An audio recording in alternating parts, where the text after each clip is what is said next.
orando pelos perdidos. Jesus fazia apenas o que ele viu o Pai fazer. João capítulo 5, verso 19. Da mesma forma, devemos realizar apenas o que vemos o Senhor Jesus fazer. E o que Cristo faz? Ele intercede constantemente por nós. Jesus é capaz de salvar definitivamente aqueles que por meio dele aproximam-se de Deus, pois vive sempre para interceder por eles. Hebreus capítulo 7, verso 25. Todos devemos repetir o que nosso Senhor faz, orar uns pelos outros. A base do ministério de Jesus sempre foi a oração, por isso a igreja como corpo precisa viver em intercessão, porque fortalece a comunidade. A evangelização em especial exige muita oração, uma vez que aqueles que pregam o evangelho vivem em permanente batalha espiritual. Por isso, a igreja, a pessoa que é o instrumento escolhido por Deus para a difusão do evangelho por todo o mundo, precisa interceder continuamente pela proclamação das boas novas de salvação, e a melhor forma de fazê-lo é por meio da oração. Estamos envolvidos em uma guerra constante contra os principados e as potestades do mal que buscam destruir a igreja, a malograr sua tarefa de evangelizar o mundo, semeando falsas doutrinas e mundanismo em nosso meio. O momento demanda vigilância e discernimento, e isso só é possível mediante uma vida de oração. A evangelização mundial só se concretizará com a igreja cheia do Espírito Santo, pois é ele quem convence o homem do pecado. O Espírito Santo tem profundo interesse pelas nações e pendor missionário. João capítulo 7, versos 37 ao 39, Atos capítulo 1, verso 8, 1 Coríntios capítulo 2, versos 4 ao 5. Mas como poderemos evangelizar se não orarmos, não é? Mais de 2/3 da humanidade ainda não foram devidamente evangelizados, entende, meu irmão, minha irmã? Cada geração é responsável pelas vidas a serem ganhas para Cristo em sua época. Portanto, esta é a hora da igreja. Esta é a hora de a igreja assumir a responsabilidade, sabe? E orar fervorosamente pela evangelização de todos os povos. A promessa da segunda vinda de Cristo é um incentivo à prática de missões. O período entre a ascensão e a volta de Jesus deve ser usado para a evangelização do mundo pelo povo de Deus. A obra missionária não pode parar até que Cristo venha. Sempre que é necessário, sempre devemos interceder, orar. E sempre que falamos em missões mundiais, tendemos a considerar uma prática institucional e entregue às mãos de pessoas específicas.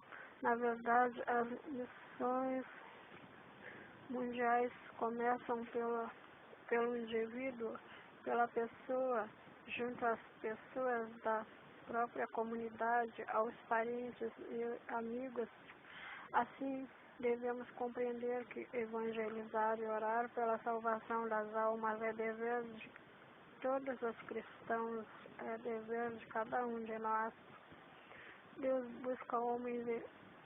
procura homens e mulheres que sejam constantes em oração, mas raramente os encontra. Sua exclamação de dor fica clara por intermédio do profeta Isaías. Olhou o Senhor e indignou-se com a falta de justiça. Ele viu que não havia ninguém, admirou-se porque ninguém intercedeu. Isaías capítulo 59, versos 15 ao 16. A mesma indignação perante a apatia pode ser vista em seu protesto de desapontamento por meio de Ezequiel. Procurei entre eles um homem que erguesse o muro e se pudesse na brecha diante de mim e em favor desta terra, para que eu não a destruísse, mas não encontrei nenhum. Ezequiel capítulo 22, verso 30. A divindade nos apresenta a importância da intercessão mediante o próprio exemplo. Sabemos que o Espírito Santo intercede por nós com gemidos inexprimíveis. Romanos capítulo 8, verso 26. Jesus, por sua vez, é o modelo a ser seguido quando falamos de identificação de quem ora com aqueles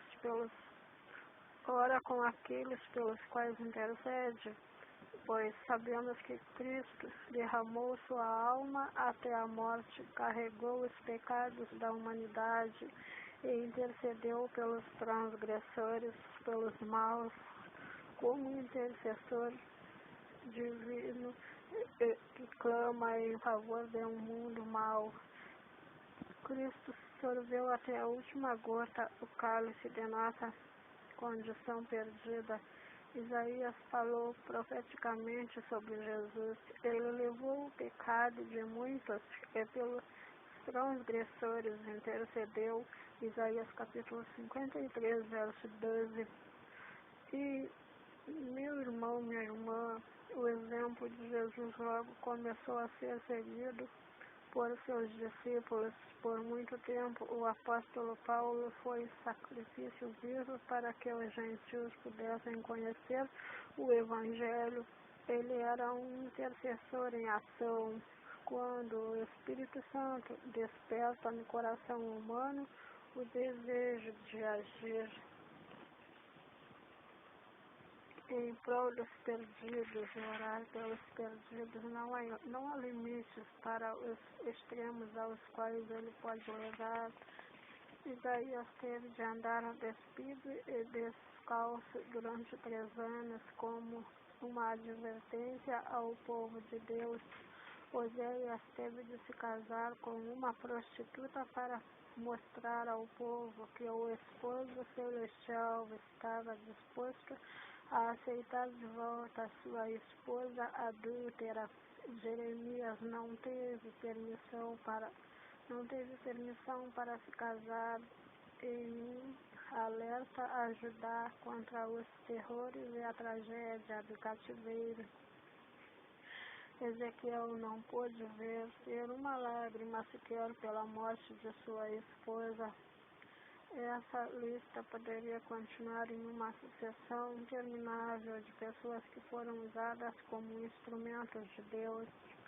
Uma das principais razões para orarmos pelas pessoas perdidas é o nosso amor por eles. Esse tipo de oração já foi descrito como o amor de joelhos, o que é uma metáfora que simboliza muito bem a realidade, sabe? Certamente foi o amor de Deus pela humanidade que levou Jesus à cruz, e é o amor de Cristo e do Espírito Santo por nós que os leva a interceder em nosso favor. Mas, além do amor, há outro elemento espiritual associado intrinsecamente à intercessão, a fé de Jesus. A fé. Jesus disse assim: tudo é possível àquele que crê. Marcos capítulo 9, verso 23. Tudo certamente inclui a salvação de almas. Se você crê que Deus é poderoso para salvar alguém, então perceberá que Ele tem poder para salvá-lo. Lembre-se de que a oração de um justo é poderosa e eficaz. Está escrito em Tiago, capítulo 5, verso 16. Outra importante razão para orarmos pelos descrentes. É o simples fato de que Deus espera que o façamos. Ele estabeleceu a oração em favor do próximo como prioridade em nossa vida.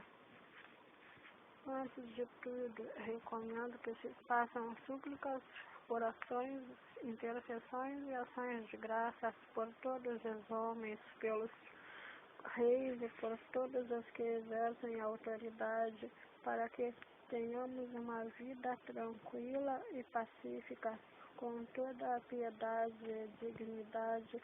Isso é bom e agradável perante Deus, nosso Salvador, que deseja que todos os homens sejam salvos e cheguem ao conhecimento da verdade.